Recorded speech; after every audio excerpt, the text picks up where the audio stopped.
안녕하세요. 새롭게 와서서 주영훈입니다. 안녕하세요. 안수지입니다. 안녕하세요. 정목길입니다. 우리가 고통 가운데 있을 때 힘내, 잘 될 거야, 다시 일어설 거야 이런 응원의 말들이 힘이 되곤 하죠. 오늘 출연자가 바로 그렇게 힘을 주신 분이라고 합니다. 네, 특히 청년들이 굉장히 좋아하시는 교수입니다. 교수님이신데 청년들의 희망 멘토라고 불리신다고 합니다. 오늘 여러분들께 희망을 마구마구 전해주실 분인데요. 바로 라영환 교수님이십니다. 어서 오세요. 네, 안녕하세요. 안녕하세요.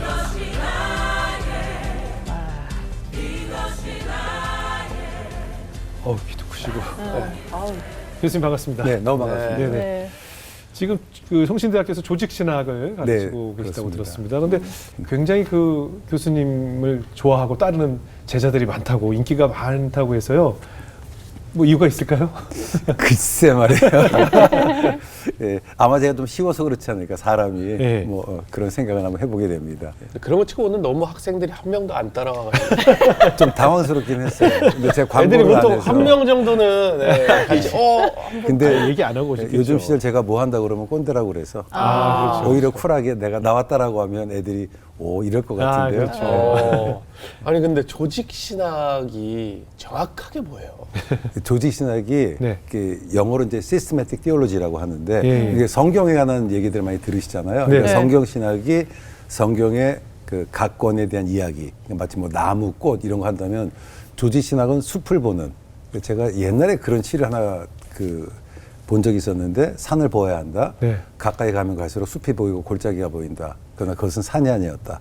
사랑하는 이 그리워하는 것처럼 숲은 멀리서 바라봐야 된다. 네. 라고 하는 것처럼 네. 조직 신학은 멀리서. 그래서 성경에 있는 각각의 권들을 주제로 하나님이 네. 어떤 분인지 인간은 어떤 존재인지 예수님이 어떤 분인지 이렇게 이제 주제별로 다뤄서 전체적으로 조망하는 그런 게 조직 신학입니다. 그러니까 복음서별로 뭐 이렇게 공부하는 것이 아니라 네. 전체의 전체로. 풀스토리에서 네. 하나님이란 존재와 네. 어떤 사건을 전체적인 시각에서 보는 네, 맞습니다. 그런 내용을 공부하는 학이군요.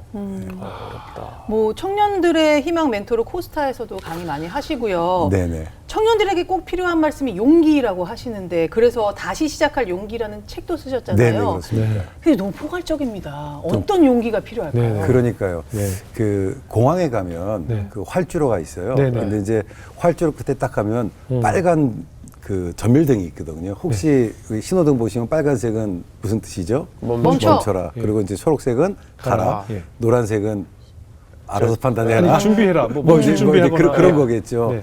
근데 활주로 끝에 있는 빨간색은 뭘까요, 그러면? 활주로.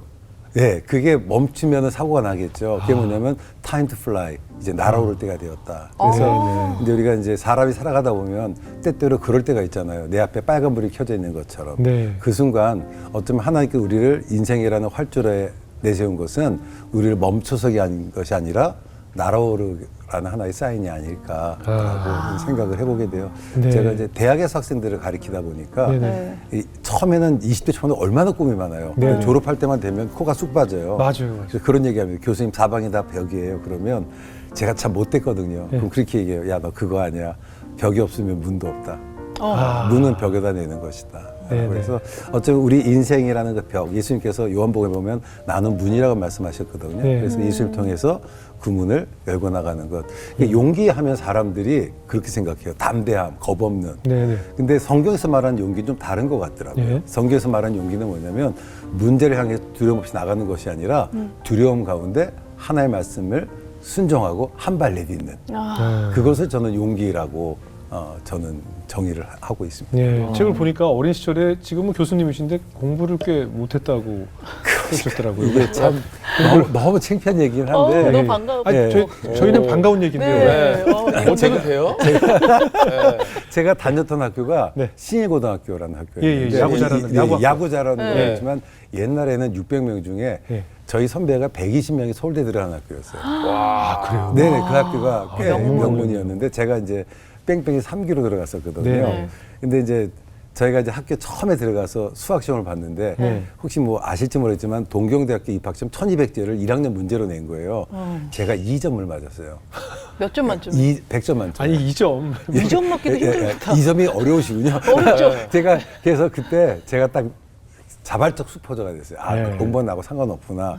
아, 이거 참 이거 부끄럽긴 한데. 그래서 공부 아, 성적이 올랐을 거 아니에요, 언제? 네, 이제 그러고 이제 쭉 이제는 어느 날, 예. 근데 참 신기한 건 저희가 불교 가정에서 태어났거든요. 불교 가정. 불교 가정에서 태어나고 이제 저희 그 어머님이 저희 형을 낳고 낳자마자 난산으로 형이 죽어요. 그 이제 어머니 불교 신자라 저희 가서 백일지성을 드렸는데 마지막 날 태몽을 꿨는데 저희 형 태몽을 꾼 거예요.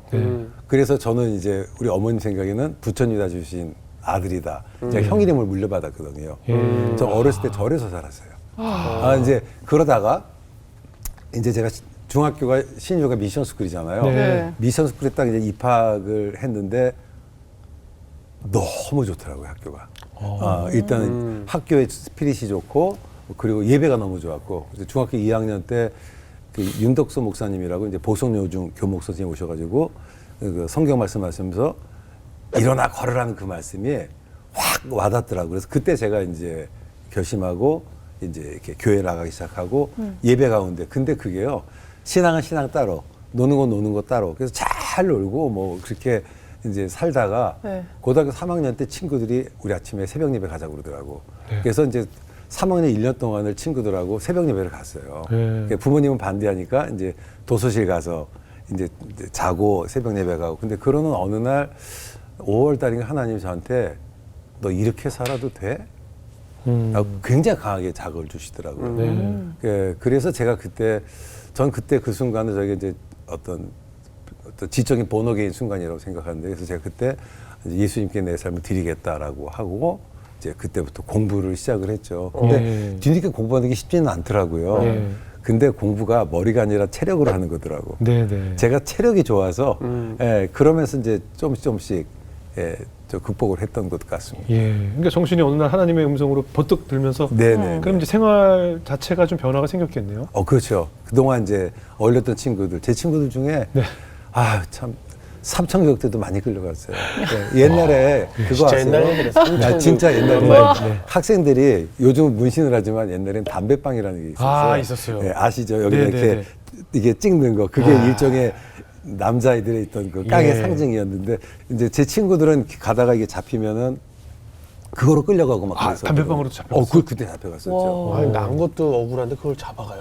아니 억울한 게 아니지. 이거 자기가 자기가 한 거니까. 이만큼 용기 자기가 있다고 보여주고 일부러 자기가 하는 거야. 예, 예. 아 진짜 남이 하는 게 자기가 하는 거야. 자기가. 한번 해보시면 이거를 끌면서 여기다 지져서 끌면서 문신한 사람들 그런 거 있잖아요. 건달들이 왜 네, 내가 네, 이렇게 네. 나 봤지 이런 사람이야. 네. 이거 하듯이 담배빵이 몇 개 있느냐를 가지고 나 까불지 마 죽어 이걸 과시하는 거였거든. 네. 너무 되게 야만의 시대다. 잘하시네요. 그러니까 아니, 말이에요. 예전에 그랬으니까. 갑자기 궁금해서 팔을 좀 걷어보라고. 깨끗하실 분입니다. 예. 네네네네. 네. 이제 그랬었는데 그냥 머리가 무너지는 것처럼 꽝 오는 그 음성이 있더라고요. 네. 너 이렇게 살아서 되겠냐. 예. 라는 그 말씀에 제가 이제 친구들과 관계를 정리하고 네. 그때부터 이렇게 살게 되었습니다. 그게 네. 한 고등학교. 고등학교 3학년 5월 달부터. 좀 늦었는데. 늦었는데 그때 네. 공부해서 그렇게 또 그러니까요. 그래서 그러니까 저는 저희 체력이 좋으신 게 아니고요. 네. 죄송합니다. 머리가 좋으신 겁니다. 와 1년 만에 됐네. 네, 제가 뭐 재수는 하긴 했어요. 아, 예. 재수 아. 하기는 했는데 그래도 저는 하나님의 은혜. 그러니까 하나님을 뜨겁게 붙잡으면서 네네. 변화가 됐군요. 아니 근데 이제 기도를 하면 된다 이런 거는 저희도 다 알잖아요. 네네. 근데 사실 기도에도 답이 없다라는 생각할 때 답답할 있거든요. 때 있죠. 네. 그렇죠. 근데 어떠세요? 기도하면 됩니까? 저는 된다고 저는 확신하는데 네. 제가 이제 캠브리지에서 공부했잖아요. 캠브리지. 저도 이제 IMF가 왔었잖아요. 네. 그러니까 정말 어려웠었거든요. IMF가 오면서 제가 갔을 때가 1파운드에 1,130원이었는데 3,400원까지 올라왔으니까 뭐 이루 말도 뭐 한국도 어렵지만 유학 때는 너무 어려웠고. 그럼요. 제가 저도 이 알바하고 저희 아내도 일하고 해도 이게 안 되는 거예요. 그래서 이제 한국에 돌아가야 되나 말아야 되나를 고민하는 그 시점에 이게 기도를 좀 해야 되겠더라고요. 근데 이제 마침 그 시점에 저희 모교회에서 담임 목사님이 후임자를 오라는 거예요. 그 명분도 있잖아요. 명예로운 퇴진이잖아요. 네네. 근데 기도하는데 마음이 안 하다. 그때 제가 실수를 했어요. 뭐라 기도했냐면 하나님, 내가 한국 가는 게 하나님 뜻이면 모든 장로님들이 와서 나를 데리고 오면 내가 하나님 뜻인 줄 알겠다고. 네. 그 IMF 시절에 무슨 교회 장로님들이 다 비행기 타고 오겠습니까? 어떻게 와. 안 됐죠. 그래서 이제 아니라고 생각했다가 엄청 후회했어요. 너무너무 후회했는데 네. 이제 그때 제가 40일 작정을 했어요. 40일 작정해서 이제 금식 기도를 했는데 깡금식은 아니고요. 네. 제가 이제 일도 하고 공부도 해야 되니까 하나님 익스큐즈로 설탕물 먹게 해주시고 주스 한두 잔 먹게 해주시고 40일 동안요? 40일 동안. 새끼 다. 네네네네. 그래서 이제 완전 거의 그래도 뭐 주스는 맛있으니까. 그래도 깡이죠. 그래도 이제 그렇게 해서 기도를 하는 가운데 제가 그 당시에 100군데 정도 이렇게 편지를 보냈어요. 장학 기간에. 근데 그때 우리나라가 OECD 가입하는 바람에 네. 어려운 나라에 준 자금이 다 끊어진 거예요. 근데 하나님이 늘 보면 마지막 날 응답을 주시더라고. 근데 마지막 날 제가 이제 옥스퍼드에 학회가 있어 가는데 아내가 전화가 왔어요. 여보, 편지 왔어. 그게 뭐야 했더니 캠브리지 대학에서 그 가장 큰 장학금이 1년에 £10,000. 학비가 6,000일 때 £10,000. 생활비까지 주는. 예, 예. 그게 영국 학생에게 주는데 그때 그 받을 수혜 대상이 너무 공부를 잘해서 영국 정부로부터 £20,000를 받은 거예요. 근데 마침 그 전에 제가 이제 장학회 사무실을 찾아가서 내가 등록금이 없으니까 좀 장학금 받을 방법이 없나 그랬더니 하나님이 또 은혜를 주시더라고. 네. 그 장학금 담당자는 비서관이 제 지도 교수의 언니였어요. 브리스톨에서. 그런데 네 얘기를 들었다. 사람이 공부를 못해서 그만두는 건 이해가 되지만 돈이 못해서 그만두는 건 말이 안 된다. 기다려라 그러더라고. 네. 그리고 이제 그 사건이 있을 때 저희 지도 교수님이 부총장님이셨어요. 네. 그러면서 장학회 위원이었는데 이거를 그러면은 오픈 투 에브리바디. 원래 영국인에게만 주는 거를 그래서 그걸 제가 받았어요. 그래서 제가 1년에 £10,000니까 학비 플러스 생활비죠. 그래서 그렇게 해서 1년 받고 그다음 2년을 받았는데 나중에 영국 학생들이 컴플레인한 거예요. 이거는 왜 외국인에게 주냐 그래가지고 3년 차 때는 못 받게 됐지만 또 다른 데서 장학금을 받아서 그래서 저는 IMF가 되게 힘든 기간이긴 해요. 예. 굉장히 힘든 기간이었는데 오히려 힘든 기간 속에서 하나님의 은혜를 체험해서 저는 그런 얘기도 좀 하고 싶어요. 이게 보통 고통, 고난, 힘든 거 다 피하고 싶잖아요. 네. 근데 그 광야하면 떠오르는 이미지가 어떤 건가요? 이렇게 물어봐도 돼요? 광야하면 뭐 정말 답이 없는 곳이죠. 그렇잖아요. 근데 광야라는 말이 그 히브리어로 미드바르라는 말이에요.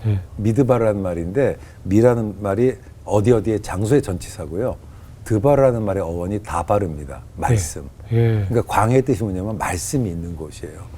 어쩌면 우리들의 삶 속에 어려움이 있는 건 뭐냐면 어쩌면 우리가 그분의 말씀을 듣고 그분의 은혜를 체험하는 기간이 아니었겠는가. 제가 만약에 그게 안이 없었다면 제가 이렇게 하나님의 은혜를 체험할 수 있었을까? 그래서 저는 광야는 이스라엘 백성들의 40년은 고난이 아니라 도장 깨기.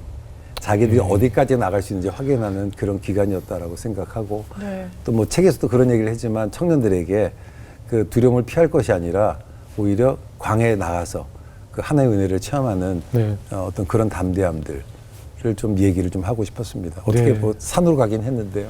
아니에요. 저도 지금 광야 생활 중입니다. 아니 맨날 광야 언제 끝나요?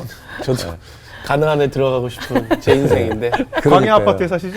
네. 항상 광야에. 장기 투숙하고 계세요. 그러니까 말이에요. 와.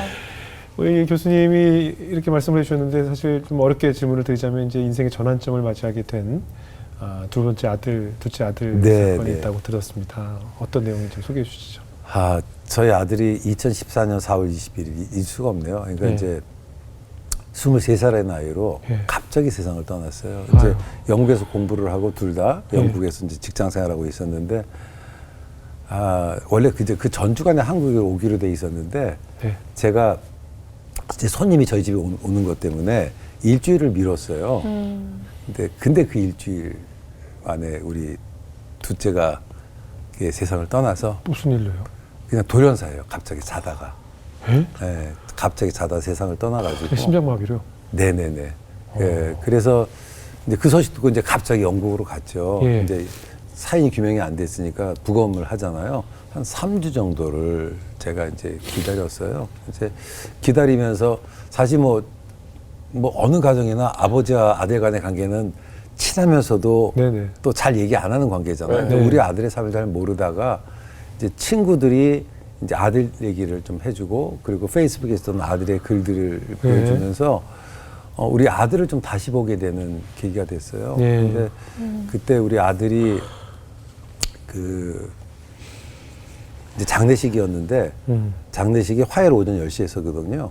근데 친구가 에콰도르에 있었는데 휴가 내고 에콰도르에서 오고 그러니까 스위스에서 오고 보통 우리가 장례식이 국룰이잖아요. 제주도는 안 가잖아요. 그죠. 네, 보통 근교는 가도. 근데 쟤네들이 왜 왔을까 이제 얘기를 들어봤더니 학교 친구들이 또 교회 사람들이 할 때 우리 아이를 리틀 지저스라고 작은 예수라고 그래서 이제 우리 아이의 이제 페이스북을 좀 봤더니 네.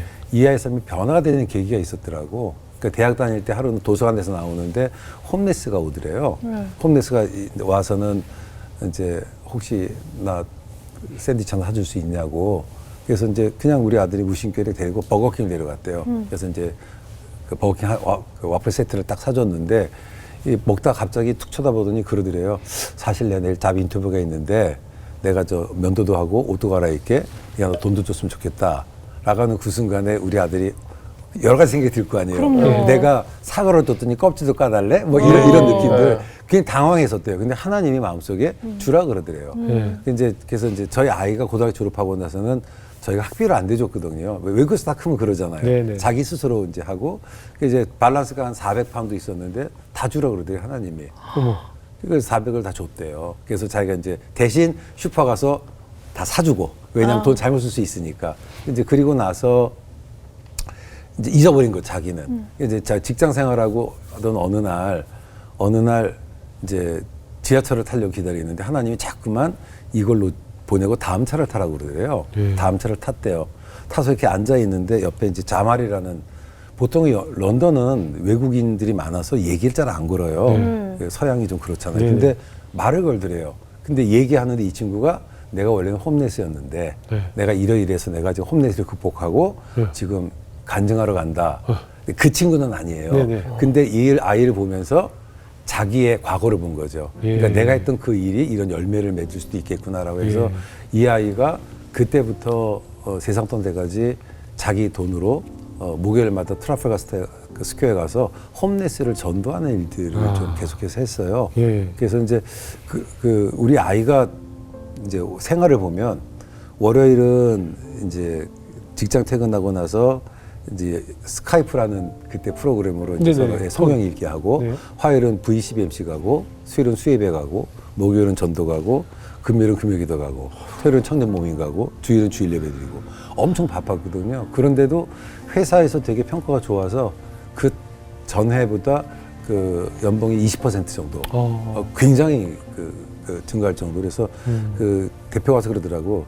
He was a good businessman as well as good Christian. good Christian, good businessman이었다. 그래서 그런 일들을 근데 얘가 이렇게 숨이 턱에 차도록 살았는가를 생각해봤더니 그때 그 계기였던 것 같더라고요. 근데 제가 사실 우리 둘째가 죽기 3주 전에 환절수술합니다. 이해해 주세요. 아유, 우리 아버님이 돌아가셨거든요. 네. 그러니까 이게 부모가 돌아가시면 보통 이제 과거를 잃어버리고 3주 만에 우리 둘째가 죽으니까 정말 그 해는 정신이 없었어요. 그러니까 자식이 죽으면 미래를 잃어버린다고 제가 신앙이 없었다면 사실은 자식 따라 죽는 부모가 이해는 돼요. 그건 정말 이해가 돼요. 근데 내가 어떻게 살아야 될지 무엇을 해야 될지 모르다가 갑자기 그런 생각이 들더라고.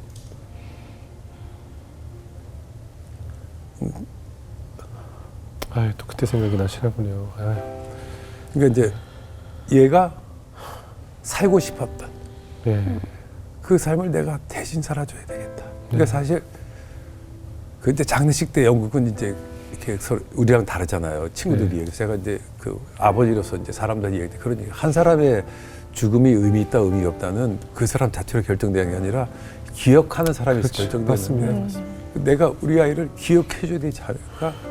그거는 이 아이가 세상에 떠나기 전날 자기 친구랑 마지막 통화를 했는데 부활주의를 마치고 있었거든요. 마지막 통화 내용이 뭐냐면 나는 내가 예수를 믿고 구원받았다는 사실이 너무 기쁘다고.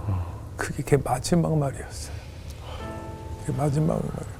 그래서 제가 그래서 그 피아워십에 나는 주를 섬긴 지 후회가 없습니다. 제가 그 찬양을 못 불러요. 우리 아들 생각이 나서. 이제 그런데 근데 이제 한 가지 그러면서 저희 가정에 큰 변화가 일어났어요. 저희 첫째 아들이 그 당시에 노무라 뱅커에서 어시스턴트 매니저로 있었거든요. 매니저로 있었는데 얘도 이제 충격이 온 거예요. 아, 그렇죠. 충격이 와서 어떻게 살아야 될지도 모르겠고 그래서 이제 뭐 심리 테라피도 받고 하다가 직장을 그만둬요. 이제 런던에 집도 있었다 다 팔고 그 1년 동안 배낭여행을 이렇게 쭉 하다가 이제 캄보디아에 갔는데 캄보디아의 킬링필드 네네. 제너레이션이잖아요. 그러면서 그 트라우마를 보고 자기 모습을 본 거죠. 그래서 지금 캄보디아에 있습니다. 캄보디아에서 그 사람들의 트라우마를 치유하는 일들을 네네. 이렇게 조금 하고 있고 그래서 우리 아들의 삶에도 뭐 큰 변화가 있었죠. 교수님, 얼마나 마음이 찢었어요. 교수님 휴지로 눈물 좀 닦고 갈까요? 아, 이게 제가 꽁꽁 묻어두고 잘 얘기를 안 하는데 이게 뭐 시간이 지난다고 이제 사실 우리가 잊은 척하고 살 뿐이지 그런 아픔이 어떻게 잊혀지겠어요? 그러니까 보니까 잊혀지는 게 아니라 깊어지더라고요. 깊어지더라고요. 그럼 모르겠어요. 저는 뭐 금식 기도도 하시고 막 하나님한테 매달렸던 그런 시간도 있고 응답도 많이 받으셨는데 이런 사건을 겪었을 때는 그래서 하나님한테 좀 멀어지지 않을까요? 원망스럽고 예. 어떠셨어요? 제가 이게 조직 신학자잖아요. 네. 또 목사잖아요. 또 전공이 종말론이에요. 아, 진짜 궁금했거든요. 그렇죠. 근데 못 물어보겠더라고. 못 물어보겠더라고. 그리고 입으로 꺼내면은 죄질 것 같더라고. 그래서 꼭 눌러 담고 그리고 지금도 궁금해요. 궁금하고 아마 그때 하나님 앞에 가면 이해할 수 있게 되겠죠. 뭐. 그래서 그냥 그 믿음 가지고 견뎌요.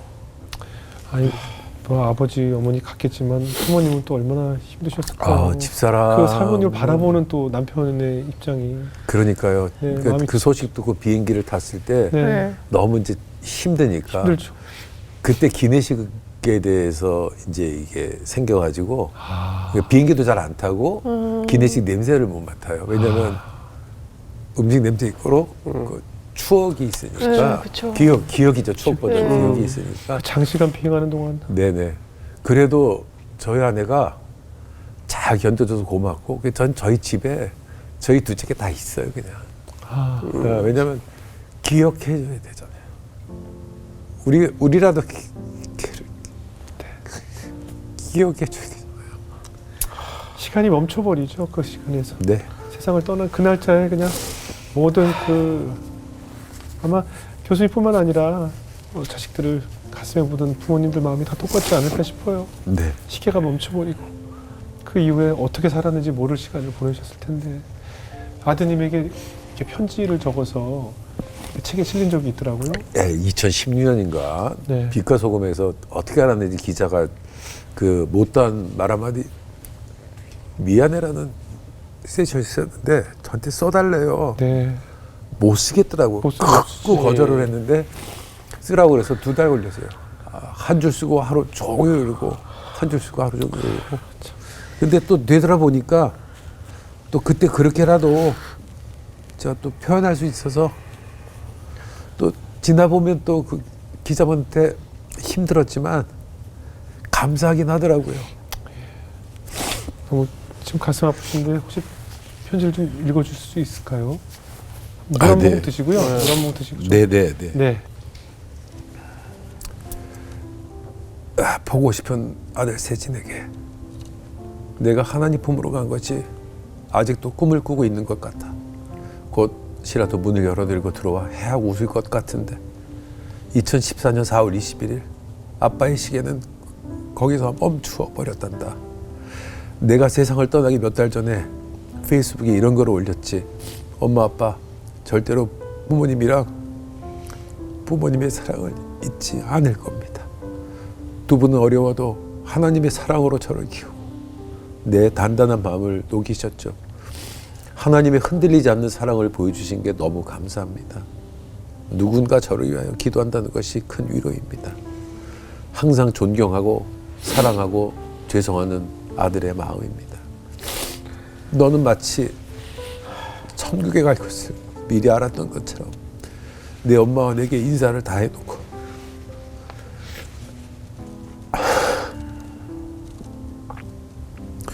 안녕이라는 인사조차 못하고 보낸 엄마 아빠는 어떻게 하라고.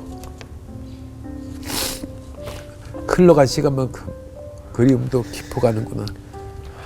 영원이라는 시간 속에서 비록 짧은 23년이었지만 아버지 아들로서 함께 있었던 시간이 아쉽기도 하고 또 고맙단다.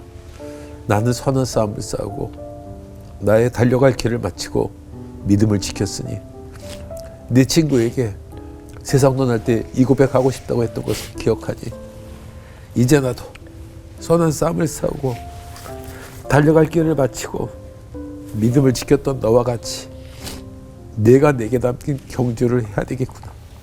훗날 우리가 다시 만날 때 자랑스러운 아빠가 될게.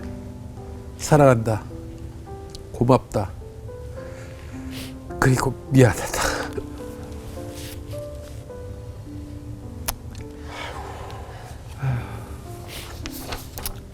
아유, 어려운 때 끝까지 읽어주셔서 감사합니다. 네.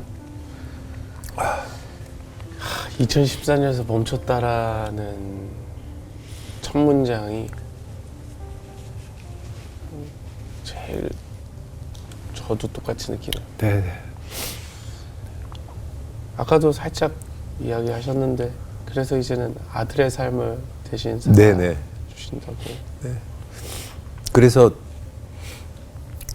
우리 아들이 어쨌든 누군가를 위해서 자기를 살았던 것처럼 네.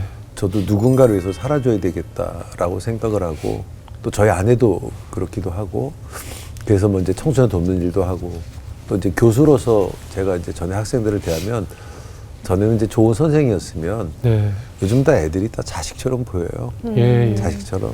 그래서 놈에 대해 제가 아버지 같긴 한가 봐요. 제 방에서 커피 먹고 설거지 안 하고 그냥 가요. 뭐 그러긴 하는데 네. 그래서 그냥 아이들에 대한 마음도 많이 달라진 것 같아요. 네. 아이들에 대한 마음도 많이 달라지고. 그래서 장학금도 주시고. 네, 아이들 이제 장학금도 주기도 하고 또 이제 특별히 좀 아이들이 제가 만났던 하나님을 경험하게 하고 싶었더라고요. 그래서 코로나 때 네. 저희가 온라인 수업을 했잖아요. 네네. 근데 총신대는 다 이게 목사 될 사람들인데 네네. 그런 고민이 들더라고. 어떻게 온라인으로 수업해서 저 사람들이 하나님을 경험할 수 있을까라고 네. 해서 그때 제가 이제 학생들을 데리고 단기 선교를 가기 시작했어요.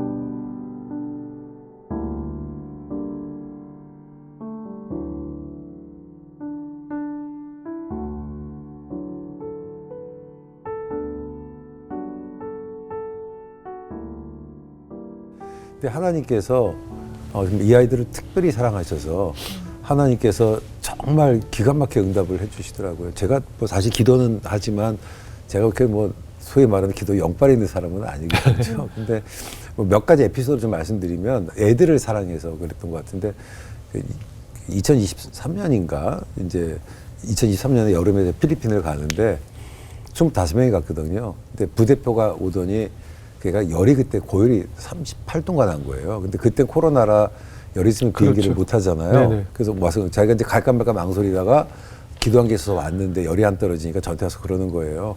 교수님, 열이 떨어지지 않아요. 어떡하죠? 어떡하겠어요? 기도했죠, 뭐. 하나님, 우리 수진이가 지금 고열로 시달립니다. 비행기를 타야 되는데 장애가 있습니다.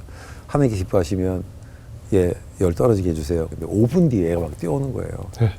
교수님 열이 떨어졌어요. 그러는 거예요. 네. 오.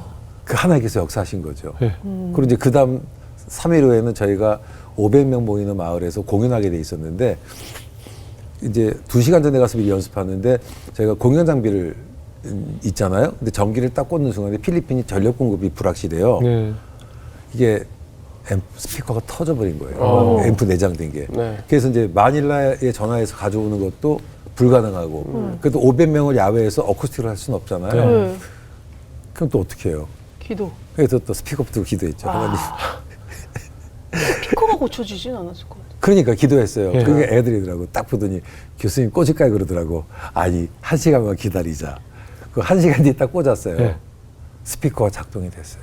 야, 이건 진짜 기적 아니에요? 네. 스피커가 터지면 그 끝인데. 그러니까 이게 정말 아까 말- 영빨이 약하다고 그러셨는데 엄청난데? 아, 그게 제가 영빨은 없는데. 네. 하여튼 목소리가 커질 수는 없습니다.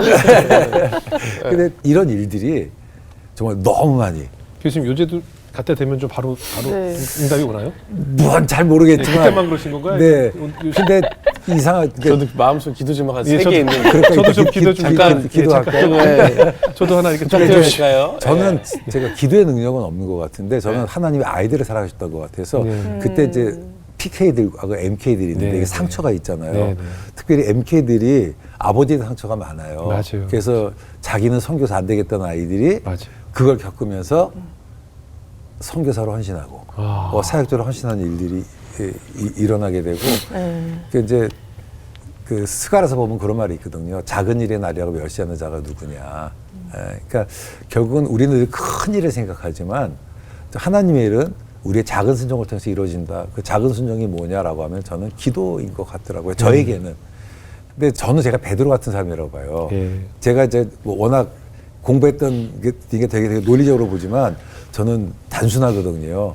그러니까 하나님 마음 주시면 저 그냥 순종하고 이제 그런 사람인데 안 그런 적도 많아요. 한 번은 기도원에서 내려오는데 네. 기도원에서 설교에 목사님 설교하신 거예요. 안진뱅이에게 네. 성대 일어나 걸으라고 했던. 근데 영락기도 기도하고 내려오는데 네. 안진뱅이가 그때 한 30년 전인가 그래요. 안진뱅이가 있는 거예요. 하나님의 뜻이잖아. 예. 제가 어떻게 했겠어요? 일어나 일어나 거라 그랬겠지. 예, 예. 일어났을까 안 일어났을까요? 안 일어났어요. 안 일어났어요. 네, 네. 그게 맞지. 뭐 그게 맞지. 아니, 그런 일도 있어요. 네, 그런 일도 있는데 일어나 거라고 저는 혼나지. 그래도 마음이 오면 욕 바가지를 먹었어요. 그지. 그분한테 아, 왜 그러는 하는 거야, 말이 나한테. 제가 왜 그러냐고. 아, 저 입장 곤란했겠네. 예, 저는 근데 단순해요. 네. 저는 단순해서 마음 주시면 그냥 순종하고. 예. 예. 아마 하나님이 저의 그 어린 마음을 좀 기뻐하신 게 아닐까. 이제 나이는 들었는데. 그래서 제가 나이는 늙었는데 마음은 어려서.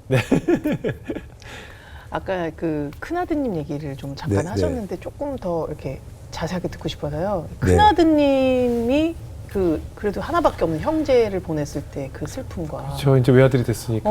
그거 엄청난 충격이 그러니까 있었을 것 같아요. 큰아들이 엄청 큰 충격이었죠. 큰 충격이죠. 그래서 그래가지고 막 방황, 저한테 얘기하네. 나중에 그게 방황이었더라고요. 그래서 뭐 상담 치료도 받고 하면서 한 가지면 그 친구 똑같아. 걔도 시간이 2014년에 멈춘 거예요. 삶의 의미가 없잖아요. 내가 번들, 내가 저기 높아진들. 그러다가 이제 앞에서 말씀드렸던 것처럼 의미를 찾기 위해서 이제 돌아다니다가 아까 말씀 캄보디아에서 그 트라우마 있는 아이들을 보고 그들을 도와야 되겠다 싶어가지고 그때 이제 이규텍티브 코칭이라고 라이프 코칭을 자기가 따로 배워서 지금 그 일을 해요. 네. 지금 그 일을 해서 제가 물어봤어요. 요즘도 가끔 어디 가면 돈이 없어서 제가 비행값 대줘야 되거든요. 네. 참 수억씩 벌던 아이가 네. 제가 얘기합니다. 요즘 행복하냐 그러면 행복하대요.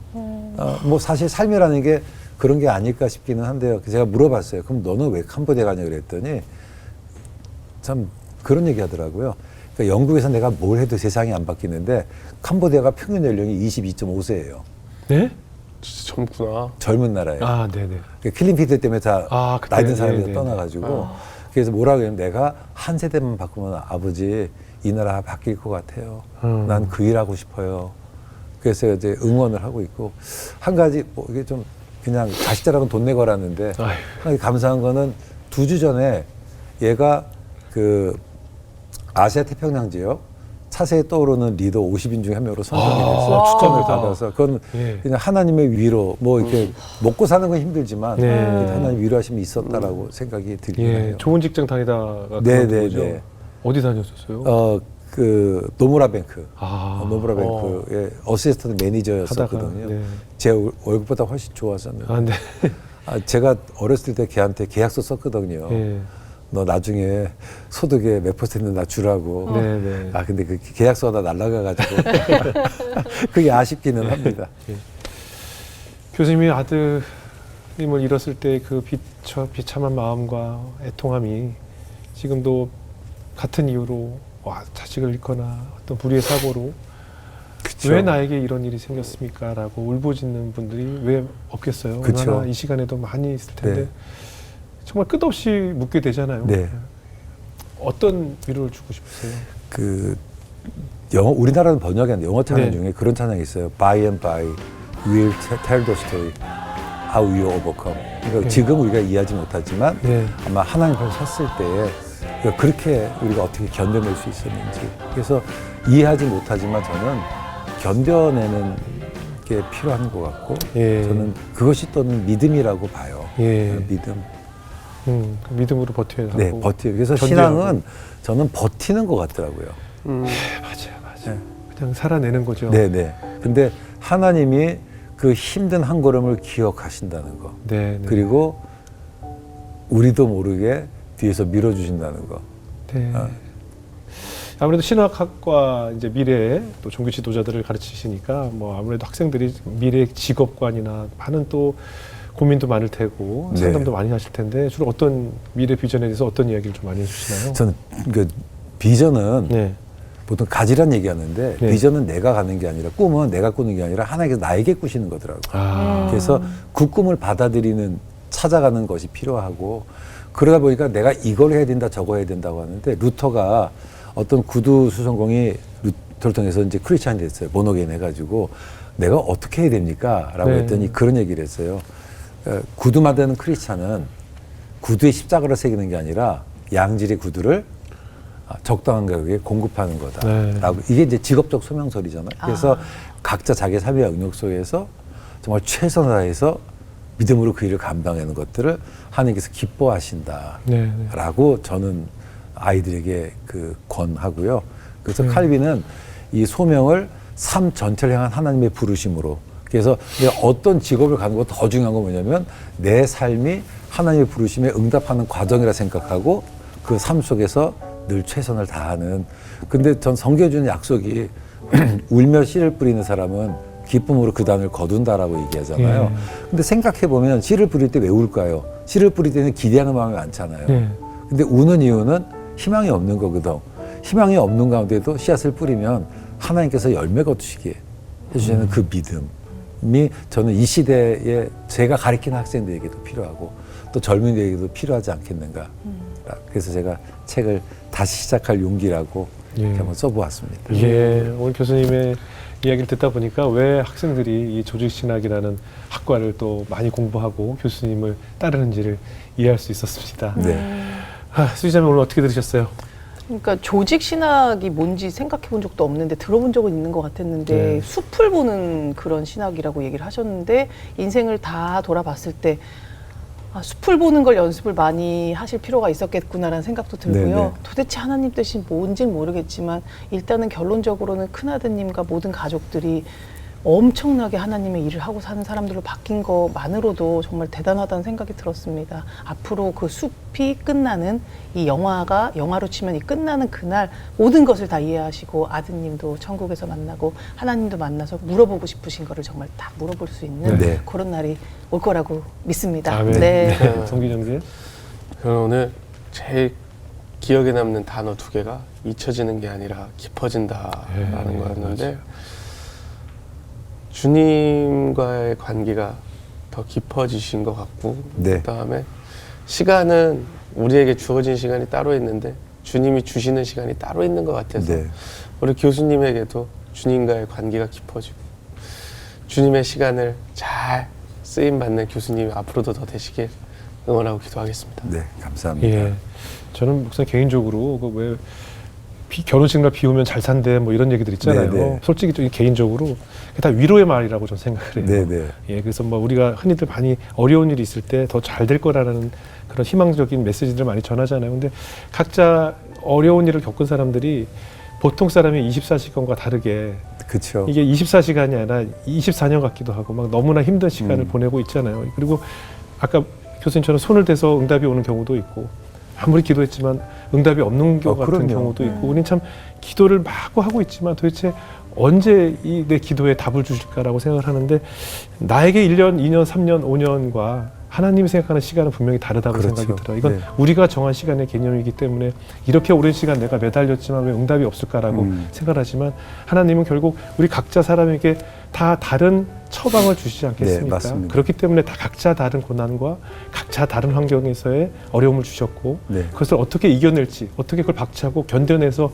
우리가 하나님께 더 가까이 갈 수 있는지는 하나님께서 다 다른 방법으로 기다리고 계시다는 생각이 들어요. 네. 우리는 내가 기다리는 것 같지만 오히려 하나님은 그쵸. 하나님께서 기다리고 계시다. 네네. 내가 언제 일어설래? 난 너의 기도를 다 듣고 있는데 넌 도대체 언제 일어설래?